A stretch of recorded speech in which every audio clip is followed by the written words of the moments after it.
"Bang, bisa ajari kami bisnis?" Demikian sebuah tulisan singkat di inbox muncul dari seseorang yang saya tidak kenal. Lalu dalam beberapa hari setelahnya ada pernyataan seperti itu juga dari orang-orang yang lain. Ternyata mereka berteman. Itulah peristiwa tahun 2015 di mana saya tidak pernah merespon pertanyaan begini, namun saya waktu itu tergelitik. Mengapa? Mereka ingin belajar bisnis dan kebetulan saya ada waktu. Jadi saya minta mereka hadir ke Jakarta. Mereka dari Makassar rupanya. Hebatnya lagi, mereka ber-33 hadir di Jakarta. Singkat cerita, mereka curhat. Mereka punya hutang 16 miliar.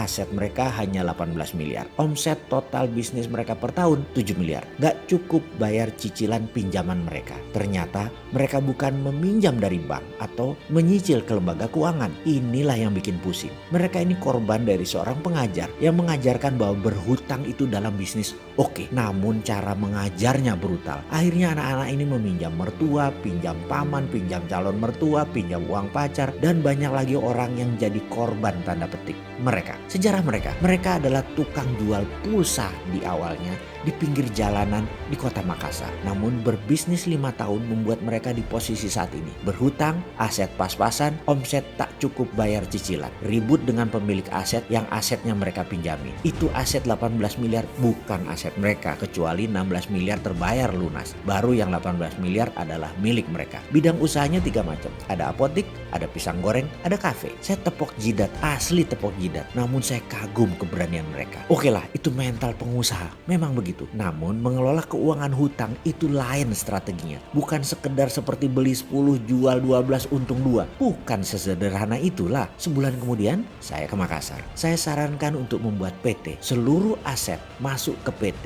dan hutang masuk ke PT. Perusahaan itu lalu dicatat, dimasukkan hutang dan aset semua ke sana. Dan saya katakan kemudian, nah kalian bisa tidur sekarang. Hutang pribadi tidak ada. Kalian tidak punya hutang sekarang. Yang punya hutang PT. Mati pun saat ini Anda tidak menanggung hutang. Demikian saya berkata. Lalu aset tadi kita jual 4 miliar harganya. Lebih rendah 500 juta dari aset pasar atau dari harga pasar saat itu. Yang penting terjual cepat. Lalu saya ke bank. Minta pembayaran panjang 8 tahun. Hingga bunga dan cicilannya mengecil. Tidak ada untung namun bisa buat nyicil. Dari 4 miliar yang 2 miliar buat kecilkan hutang tadi jadi tinggal 14 miliar. Sisa 2 miliar untuk memperbaiki sarana bisnis terutama bisnis pisang goreng sekaligus menambah cabang. Lalu saya tinggalkan mereka melanjutkan bisnis mereka. 2 tahun berlalu. Kala itu bulan Desember. Saya mengundang mereka ke Bali. Mereka separuhnya datang. Laporan mereka menarik. Omset naik jadi 10 miliar per tahun. Asetnya naik. Dulu aset mereka 18 miliar dikurangi 4 miliar tinggal 14 miliar. Tapi sekarang asetnya jadi 16 miliar saat ini. Hutang 14 miliar mereka ternyata tinggal 10,5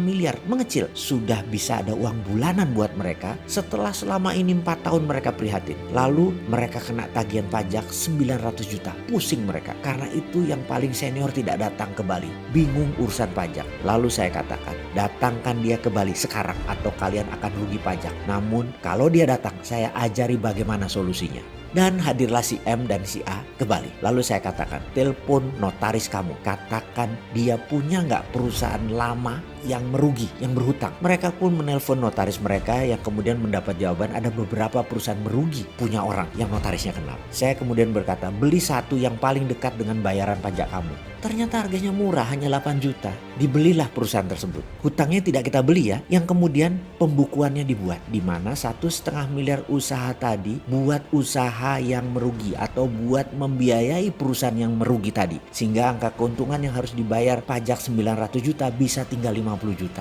Happy anak-anak itu. Dengan komentar, oh begitu ya Bapak. Kenapa Bapak punya perusahaan banyak dan ada yang rugi lagi? Ternyata itu buat ngurangi pajak. Ya begitulah. Demikian saya katakan kepada mereka yang lalu mereka tanya lagi, Pak ke depan bagaimana? Buset dah lu nanya melulu. Kalian emang ada rencana mau buat bisnis apa? Kami mau bangun restoran bebek bang. Demikian mereka mengurai rinci yang feeling saya mengatakan bagus. Kamu perlu modal kan? Bagaimana caranya? Sini kalian ini pengen cepet aja. Sini saya lakukan financial engineering. Perusahaan ini kan sekarang nilainya asetnya 16 miliar. Hutangnya 10,5. Omsetnya 10 miliar setahun. Bener ya? Oke kita stretch sekali lagi. Sisa 5 tahun tadi ditarik jadi 8 tahun. Sehingga cicilannya per bulannya mengecil. Lalu top up hutang tadi dari 10,5 miliar naikkan 12 miliar, kita pinjem 1,5 miliar. Bangun 1 miliar restoran bebek cukup kan? Yang 500 juta buat jaga-jaga cash flow. Padahal omset 10 miliar setahun, pinjam 12 miliar, 8 tahun lunas juga. Dan ini ada 1,5 miliar free cash flow. Harusnya gila bisnis kalian ke depan. Apa yang terjadi 1,5 tahun kemudian? Yaitu pertengahan tahun lalu sewaktu saya ke Makassar. Restoran bebeknya punya 2 cabang. Omset total mereka saat ini 13 miliar per tahun. Aset mereka naik sekarang menjadi 18 miliar dan hutang mereka turun menjadi 10 miliar. Saya pun sarankan, jual satu ruko bisnis mereka yang paling tidak produktif dan bayarkan hutang mereka. Setelah satu ruko dijual 2,5 miliar, hutang mereka jadi 7,5 miliar. Asetnya jadi 15,5 miliar, omset 12,5 miliar per tahun. Secara perhitungan mereka akan lunasi dalam 3 tahun lagi yang 7,5 miliar tadi. Aset mereka 3 tahun lagi harusnya kena lah 22 miliar. Masih punya omset 12 sampai 13 miliar lagi per tahun. Inilah kisah nyata strategi financial engineering di kala bisnis susah. Semua ini dapat disimpulkan untuk masa sekarang jika sahabat bisa memirrornya. Oke sahabat, jadi kesimpulan strategi tetap bertahan di tengah krisis keuangan kita sarikan menjadi 1. Perpanjang tenor pinjaman jadi lebih panjang. Kedua, perbaiki tax planning usaha Anda. Ketiga, perbaiki bisnis dan hanya fokus di bisnis yang paling menguntungkan. 4. Jangan lepas aset kecuali ada bisnis yang untung menggantikannya. 5. Ekspansi di saat ekonomi naik dan boom. 6. Jangan bangun bisnis baru di masa sulit atau resesi.